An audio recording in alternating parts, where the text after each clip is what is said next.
Welcome students. This is Pankaj Singh, Ask IITian's faculty working with Ask IITian since last 3 years. And today we are going to start a very simple and interesting chapter, environmental chemistry. As the name suggests, in this chapter we'll basically study about environment, its components, pollution and the chemical reactions going around us in our environment. We'll study about pollutant, pollution, global warming, ozone layer hole and what is the effect of these all phenomena going on in an environment on our life. So let's start with the first video, which is basically based on the introduction to the environment, its component, pollution and pollutants. Let's start. The first question is that what is environment actually? So environment refers to the surrounding of an object or organisms. That means anything which is present around us. In fact, everything which is present around us is part of environment. And environment includes living and non-living objects. Every living and non-living objects which is present around us is part of our environment. Obviously, environment consists of two parts, living and non-living, living components and non-living components. Living components are animals, plants, microorganisms and all the other living organisms which are present around us. And there are some non-living objects also present around us, and those are known as non-living components of environment, and this includes air, water, temperature, soil and all other non-living objects which affect us actually. Next thing is spheres of earth. The first is atmosphere. We are aware of this term, atmosphere, and it is actually a blanket of gaseous layers around the earth. So what is atmosphere? Atmosphere is a blanket of gaseous layer around the earth. And atmosphere surrounding us can be divided into four regions: troposphere, stratosphere, mesospheres and thermosphere. Next is hydrosphere actually, and it is about 96% part of the earth's surface, and it includes all the sources of water like oceans, river, lake, glaciers, groundwater, etc. So atmosphere is actually the blanket of gas around the earth, and it includes all the gases. Hydrosphere, as the term indicates, hydro means water. It includes all the water present on the earth's surface, whether it is present in ocean, rivers, lake or in the form of groundwater or glaciers. These all are the part of hydrosphere. Next is lithosphere. It basically deals with the land. It refers to Earth's solid crust containing mineral cover.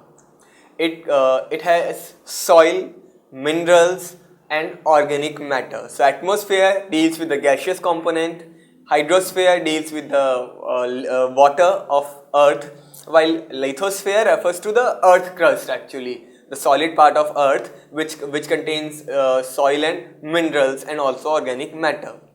Next is biosphere. Actually, biosphere is a combined term which is used for the domain of living organisms in covalent with atmosphere, hydrosphere as well as lithosphere. We know life is present in air also in the form of microbes, it is present in water also in the form of fishes, and it is present on the land also. So the form of life which is present in atmosphere, hydrosphere or lithosphere is combinedly known as biosphere. Now there is environmental chemistry. Environmental chemistry is the branch of chemistry which deals with the study of the origin of it deals with the study of the origin, transport, reactions, effects and facts of chemical species in environment. We know that chemistry is everywhere around us, and in atmosphere we have gases, we have molecules reacting together, there is rain, then pollution, and there are number of chemical reactions which are going in our atmosphere, lithosphere and hydrosphere around us every time continuously. And environmental chemistry is basically study of those chemical reactions which are going around us naturally in our environment, and they affect our life directly or indirectly. So in environmental chemistry we study about all these reactions which are going around in environment. and it includes actually the application of chemistry for understanding and solving the environmental changes, phenomena and their effect of organism. One example is pollution. So first of all, we study that what is actually pollution and what are the causes of pollution, how can we reduce it, and what are its effects on our life. So this comes under the scope of environmental chemistry. And it also includes actually the application of chemistry for solving the problems related to environment, such as environmental pollution. So now we know what is pollution, what are the causes of pollution, and what are its effects on our life. Then we have to study that what we can do to solve this problem. And environmental chemistry deals with the application of concepts of chemistry to deal with these environmental problems. Now the term is pollution. We are all aware of this term pollution, and what is actually pollution in scientific terms. So pollution is addition of any undesirable material to the environment, like that is air, water, soil. Pollution is the addition of any undesirable material to environment. That means its addition to water or air or soil by any natural source or by human activity which affects its quality is called pollution. Whatever, if any undesirable material, it can be anything, it can be added to any component of the atmosphere, into the water or air or soil. Whenever any undesirable substance is added to the environment, either by natural sources or by human activity, it will affect the quality of environment, and this is called pollution. An example is carbon dioxide. Carbon dioxide is added to the atmosphere through combustion of fuels in automobiles, which is actually a human activity, and it is also added to the environment by fire in the fire in forest or by a volcanic eruption, which is natural process. In both way, carbon dioxide is added to the atmosphere, and which causes atmospheric problems. So pollution may be because of the natural sources also, or due to an human activity. The undesirable material which is added, which causes the problem in environment or which causes the pollution, is called pollutant. So here addition of carbon dioxide is pollution and carbon dioxide is pollutant. Pollution is caused by, what is the reason behind pollution is fast population growth, excessive industrialization, rapid urbanization, and use of pesticides in agriculture. These are the main sources of pollution. In short, we can say that environmental pollution is the process of contamination of the environment with harmful waste arising mainly due to human activities. Now, type of pollution. Pollution is air pollution, water pollution, and also soil pollution. If air is contaminated, it is air pollution. If water is contaminated, it is water pollution. And if land is contaminated or soil is contaminated, it is land pollution.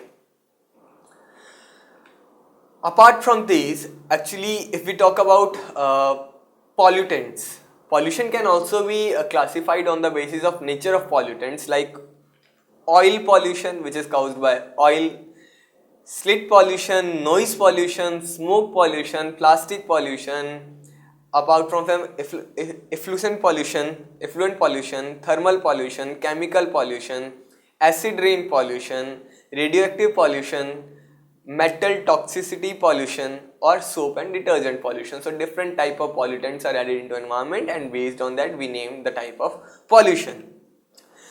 Now, pollutant. We are aware of the fact that pollutant is any substance which causes pollution, or more precisely, we can say that pollutant is any substance which is actually already present in environment. Or it may be a new substance also, whose concentration increases to undesirable proportion, causing danger to living organism or other material. For example, the pollutant may or may not already be present in the environment. Just like I have given you the example of carbon dioxide. So carbon dioxide is a pollutant which is already present in atmosphere, which is used by plants for photosynthesis, which is released by plants for photosynthesis, which is used by plants for photosynthesis. And so carbon dioxide is already present in atmosphere, and it is very uh, important for the photosynthesis of plants. But whenever its concentration increases beyond a particular limit, it causes some undesirable effects on our life. Similarly, there is chlorofluorocarbon, which is not the part of environment naturally, but whenever it is introduced into atmosphere due to human activity, and it causes pollution. So pollutant may be of two types. It may be already present in the atmosphere, or it may be added by any human activity. It may be a new substance. So whatever is the source of pollutant can be defined as a substance which is either already present in the environment, or it is a new substance whose concentration increases to undesirable proportion so that it causes some problem to the living organism or other material.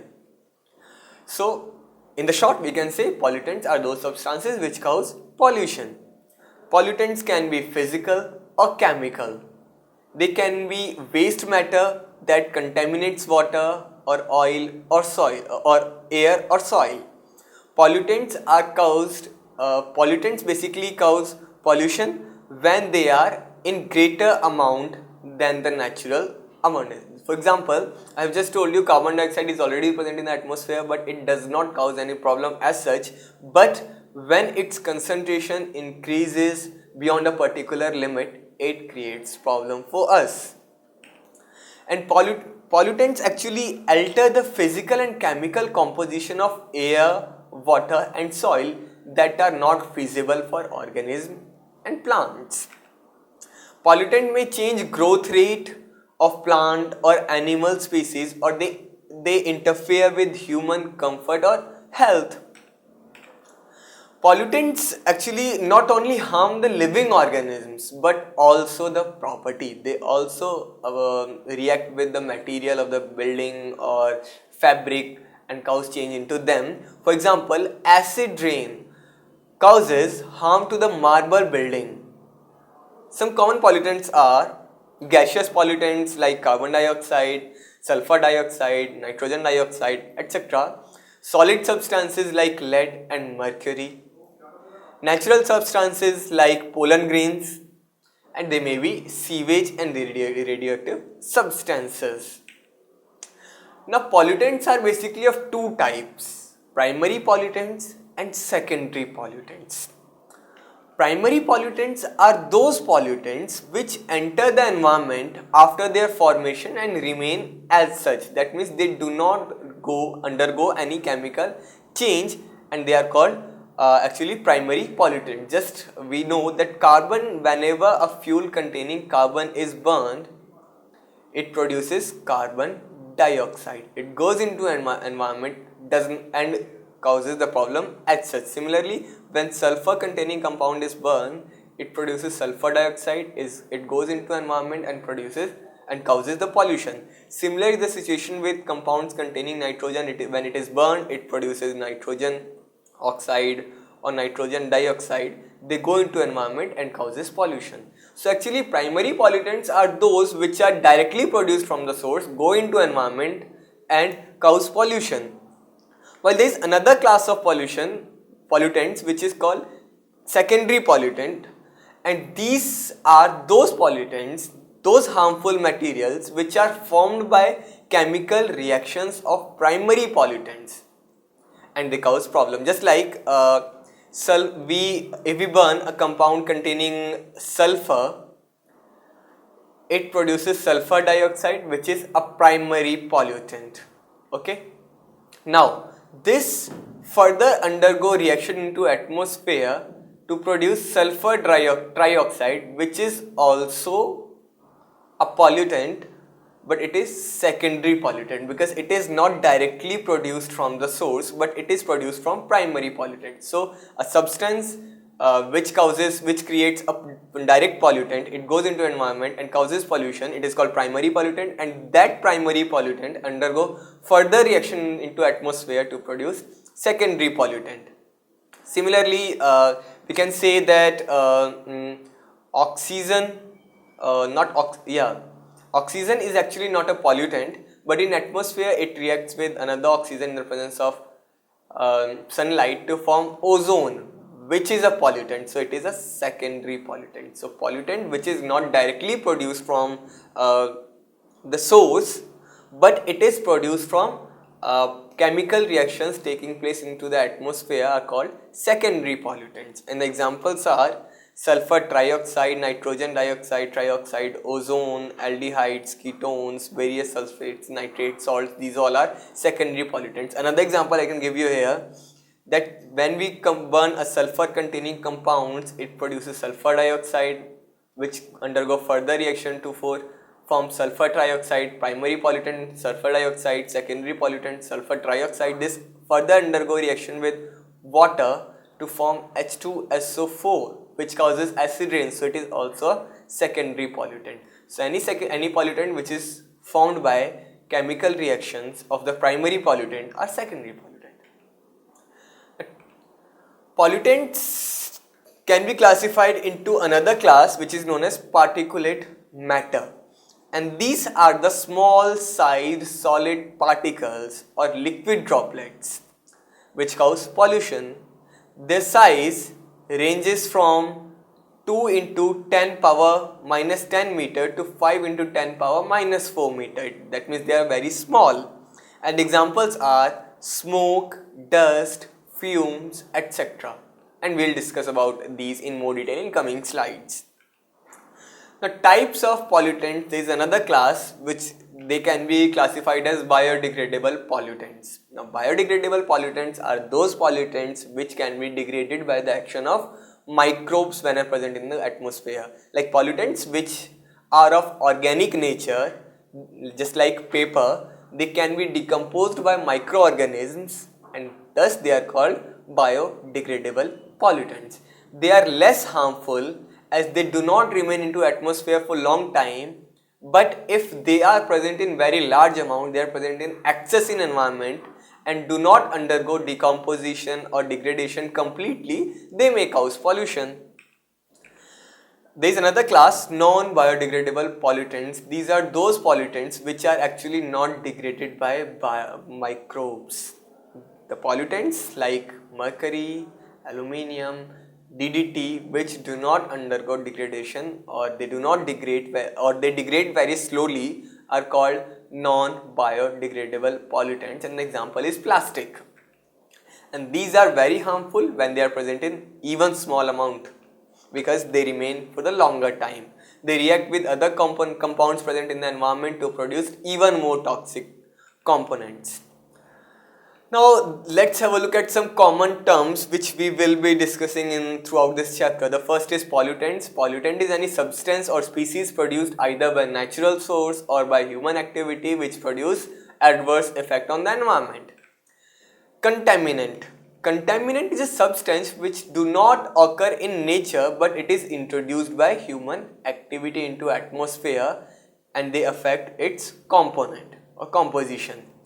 Contaminant is called pollutant when it has harmful effects. So contaminant, when the contaminant becomes harmful, it is called pollutant. Now source is basically a site from which the pollution or contaminant originate, and every pollutant has some source. For example, I have just told you that if we burn a compound containing carbon, it produces carbon dioxide. That means carbon dioxide is a pollutant and compound containing carbon is its source. Next is sink. The material or the medium which consumes or interact with a long-lived pollutant is called sink. For example, I have just told you that sulfuric acid H2SO4 is produced in environment due to reaction between water of the rain and sulfur trioxide. They react together. Sulfur trioxide is a pollutant. It reacts with the water to form sulfuric acid, which comes down with the water and cause acid rain and affects the living form and non-living materials. Now actually what happens when this acid rain, that means water containing sulfuric acid, falls on any statue or structure made up of marble, the sulfuric acid reacts with marble to form calcium sulfate, water and carbon dioxide, and in this way the sulfuric acid is removed from the from the rainwater. So that means calcium carbonate or marble is acting as sink for the sulfuric acid. So source which produces the pollutant, sink which absorbs or eliminate the pollutant from the environment. Next term is receptor. Receptor is actually anything that is affected by the pollutant. For example, human beings are the receptor for smoke. Smoke is a pollution which affects the human being, so we are receptor for smoke. Now threshold limit value. This is a value, or this indicates the permissible limit of the pollutant in the atmosphere. I have just told you that every pollutant may or may not be present in the atmosphere, but whenever it is present in particular limit, it does not cause any harmful effect. But when it is present in excess amount or beyond that limit, it may cause environmental problems. So that limit up to which there is no such problem with the presence of any substance or any pollutant into atmosphere is called its threshold limit value. So it indicates the permissible or allowed the limit of pollutant in atmosphere to which a healthy worker is exposed during hours of a day or for 40 hours a week for a life without any adverse effect. And TLF are determined by experimentation on animals by use of medical knowledge or surveys or environmental studies. That means I know that there is an environment in which there is carbon dioxide, let's say I have a factory in which carbon dioxide is produced in large amount due to combustion of fuel. So now I consider a survey or I do some experiment on animals to find out that what limit of carbon dioxide is okay for the health of my workers, and that would be known as threshold limit value for carbon dioxide. Now there are some question that which of the following pollutants are not primary one. So nitrogen oxide is primary pollutant which is directly found by combustion of nitrogen. Nitrogen dioxide, sulfur dioxide, sulfur trioxide. Sulfur dioxide is also produced directly by combustion of compounds containing sulfur, and so is the situation with nitrogen dioxide and nitrogen oxide. So here actually sulfur trioxide is produced by reaction of sulfur dioxide with